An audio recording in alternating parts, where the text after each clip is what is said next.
Hello and welcome to Turtle WoW News with Vrograg. I'm your anchor orc Vrograg Fish Slayer, reporting to you from... well, honestly, I'm not quite sure I am. It looks like an iceberg. I took a boat from Steep Cliff Port, from a sketchy-looking captain towards Kalmandor.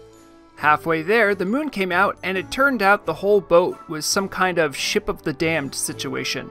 So I escaped on a lifeboat, got lost, and found this place, where there are some very nice walrus people called Tuskar who said they'd help me get home later after the storm passes. But you're here for the news, not for my travails. We have big news about a new realm coming out for Chinese players, an announcement about live radio being added to the client, Market Watch, Changelog Round-up, and a few other odds and ends, so let's get to it. I'm the Orc, and here's the news. Actually, before that, I might want to get a fire started. I don't want to catch a chill. I think this is that storm they were talking about. Much better. And just in time, too. Anyway. The Turtle WoW team has announced plans on Saturday to launch a new Chinese language realm to better serve its growing player base in China. According to a press release from Turtle WoW, the new Chinese realm will have native Chinese-speaking support, a fully translated quest experience, an official Chinese client, and mirrored content updates. The goal is to provide a parallel experience for Chinese players. In an interview, Turtle WoW's community manager Achelix told me more about the reasoning behind this move. He had this to say: "For a long time, 10,000 players on the server had been an extremely distant number we never had to worry about on Turtle.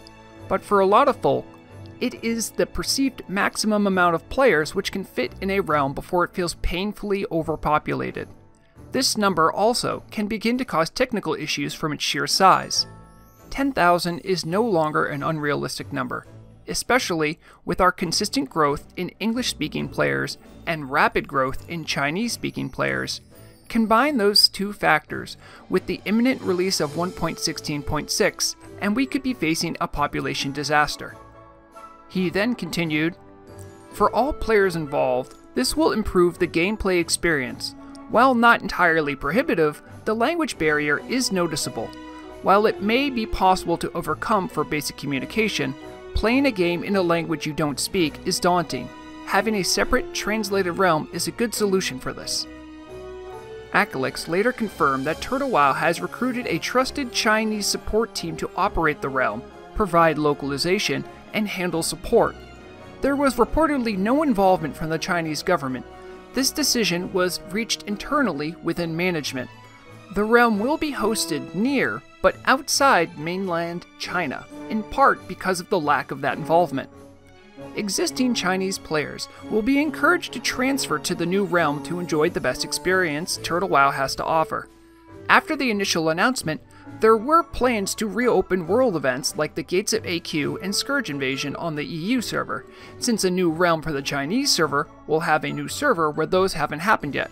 However, after community feedback, Torda had to step that back, citing the integrity of the EU server's community story. Though in the forum discussion there does seem to be plans of a kind of periodic Scourge invasion for the EU server. I did some additional investigation into why the Chinese population was growing so rapidly here in Turtle WoW, and I found something interesting. According to various news articles like this one from The Verge, back in late 2022, it was announced that Blizzard and NetEase were not able to reach a new contract. NetEase is the company that facilitated Blizzard's retail and classic server management in China. So currently, players from China actually have no place to call home for those that like the classic or vanilla experience.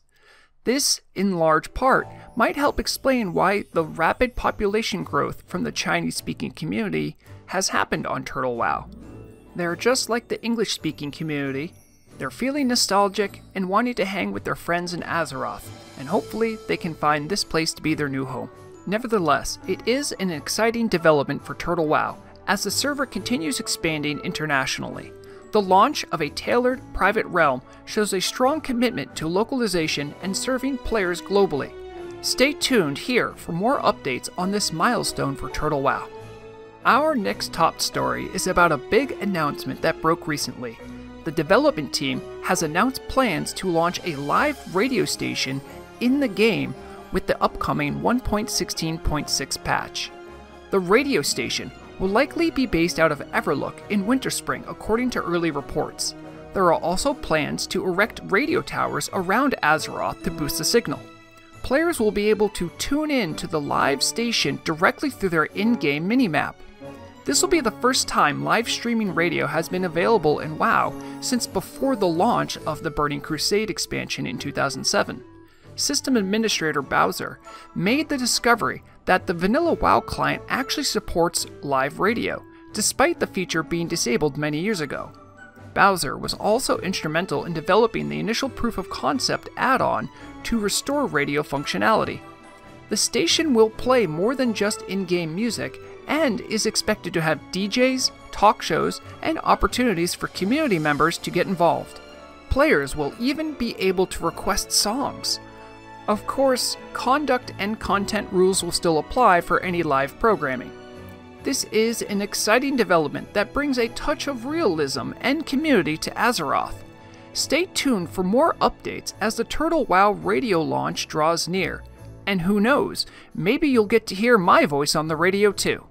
Our last top story is about a change that will affect anyone who cares about threat tables, because they're going to start looking a little different. It started when Bugsy411 made a bug report concerned that their paladin wasn't getting the benefits of additional threat from the various mana generating abilities that paladins use. In classic and vanilla design of WoW gaining resources, they are supposed to generate threat from activated abilities. So a mana spring totem gives passive mana and wouldn't be on the table, but something like chugging a mana potion should generate threat. Red Mage Joe jumped in on the bug tracker and did some more technical digging, and also observed that gaining class resources, rage, energy, and mana are all supposed to give threat to players, but was not working as intended, and perhaps was an issue for all private servers that used a vMangos core. However, they also noted that Blood Rage was giving extra threat, theorizing that the ability may have been singled out since it is so instrumental for warrior tanks getting threat. For resources, they posted a link on the WoW wiki and an old 2007 forum post from ownedcore.com that broke down the behind-the-scenes math of threat from player resource abilities. As of the changelog update from July 12th, threat fixes have been in the game while a chorus of paladin tanks could be heard worldwide cheering. Make sure to let us know if this has changed anything for you in your PvE endeavors, and we'll be sure to follow up on the story should anything change. That finishes out our top stories. Let's go take a look at how the auction house is doing with Market Watch. Welcome to Market Watch, where we take a look at all the market news of the last week. Ever since the big announcement from Dragonovi about crafting changes coming up, we're still under a volatility warning, so investors beware.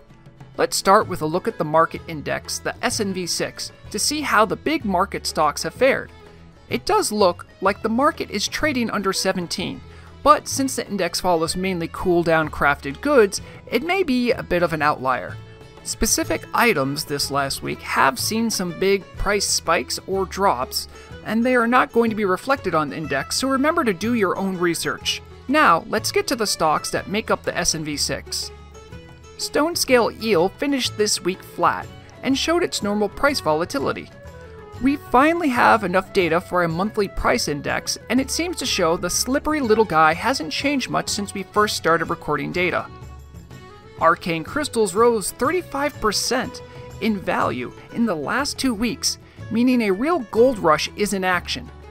We may be seeing the start of a valuation bubble, or perhaps the new normal for this precious gem. Black Lotus continues to hover around 19 gold, though there was a massive price spike late on July 11th and early into the 12th, maxing out at 30 gold. The price did stabilize quickly and overall is at market norms. Cured Ragged Hide fell by around 15% the last 2 weeks as supply outpaced demand, And we are beginning to see a real price reduction over time. In the last 2 months, the price has fallen from upper 23 gold to now averaging around 19. Grom's Blood has likewise continued a steady decrease in price, with periodic drops from the market flooding with Grom's Blood. Though this was once upon a time a lot closer to its average price back in May, there may still be room for the price to go down further. Large Brilliant Shards make me question why I'm even tracking it. The market has remained rather boring, always hovering just below 5 gold. Though the value these last 2 weeks has been boring, we can see over the long term that the enchanting good might just be finding its new price point from over 5 gold to just under 5 now. Mooncloth did have a small rally on the 9th, but steadily lowered these last 2 weeks, now entering new historic lows for the tailoring good. That's it for Market Watch. We'll continue to watch the market, make sure to do your own research and invest well. Let's get back to Vrograg at the Iceberg. Before we get to our feature story, there are still some small changelog notes that should be covered, so let's get to them quickly with Lightning News Changelog Roundup for the 11th of July. Reputation gains for quests and mobs will no longer give less reputation if the player is higher level than the objective in question. This might give higher level players a new way to work on reputation rather than battlegrounds or farming Runencloth, since so many lower level quests and mobs offer reputation gains. But were ignored because the reputation was hardly worth the time. Now I can finally start my application for a Kodo writing license. After 3 weeks straight of adjustment, the Winter Axe Trolls have received a final tweak. The hostile tribe in Alterac Valley Battleground has the gold amount that they drop reduced because of people going to AV just to farm the trolls for gold. We'll be watching this to see if it is indeed the last change, so that the trolls don't have to keep showing up on the news. A trio of adjustments came to Hunters and Warlocks. The spells that pets cast can now be interrupted by the player forcing them into passive mode. Pets can now buff other pets, and for Hunters specifically, when an opponent becomes invisible or stealth, but still has Hunter's Mark, their pet will still be able to attack the hiding opponent. Have fun, all you pet owners. That covers the remainder of the changelog. Now let's move over to our feature piece. The Shard of the Fallen Star has undergone intense scrutiny and repeated tuning on Turtle WoW over the past couple weeks. This iconic trinket from the Temple of Anchorage has gone from a joke parlor trick to a battleground-ending terror, back to a slightly more scary parlor trick, with more changes coming in the future. It all started innocently enough on July 1st, when player GeoJack submitted a bug report noticing the trinket scaled with spell power in early WoW according to archived Wowhead posts, despite lacking any scaling in Turtle. The devs quickly pushed an update on July 5th to make it scale 1-to-1 with spell power.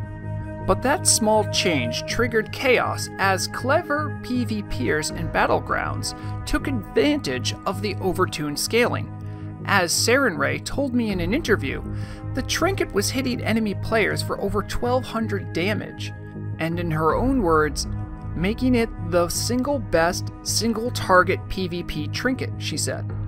In response, the devs hotfixed the scaling down to 1/4 scaling, a 75% nerf on July 12th.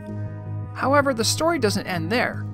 The devs also announced plans to adjust the trinket further in the upcoming 1.16.6 patch, lowering its cooldown by 30 seconds and adding a flat 39 spell power, leaving the item's future in the meta as a caster trinket bright.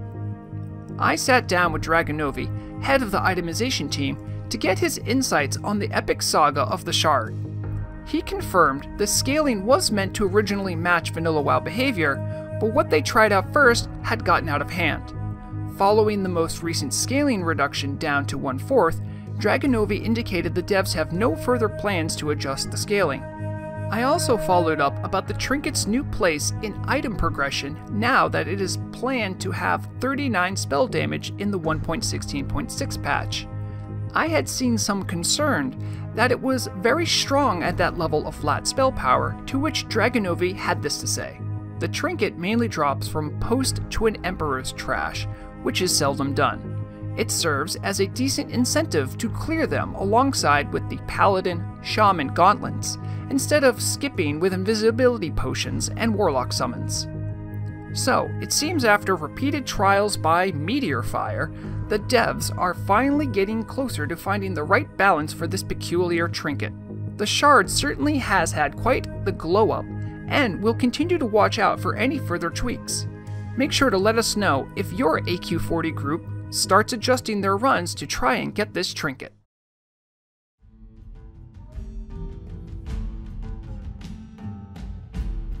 This week had no shortage of news, that's for certain. However, that is all the news we have for today. There is plenty more on the horizon for Turtle WoW. Even this last weekend, the server crested over 8,000 concurrent players, so many that there was actually a queue to get on. It looks like Turtle WoW has a bright future coming up, and I'll be here to cover it for all of you. I'd like to thank you all for watching. If you've enjoyed the program, make sure to like the video, turn on notifications for whenever I drop the next broadcast. As always, I welcome whispers and in-game mail. I look at all my video comments and try to get back to anyone with inquiries. If you'd like to get in touch with me professionally or secretly, you can use the vrogragfishslayer@gmail.com email as well. If you're interested in more long-form and laid-back content, I try to stream every Saturday, and you can check out all my streamed content on the live tab of the channel. We had a great time fishing the deep waters of Ashara this last week, thanks to everyone who dropped by. If you'd like to support the channel financially, I will have a donation link in the video description as well. Thank you to everyone who has supported the channel in any capacity, from the kind whispers to some fun RP moments. I do this for all of you, and I appreciate everything I get back. It looks like the bad weather finally broke, so it'll be time for me to see about getting a canoe with one of these portly Tuskar fellows and finding my way back to Kalimdor. I'll see you all next time. Safe travels, and remember, the deadliest weapon is knowledge.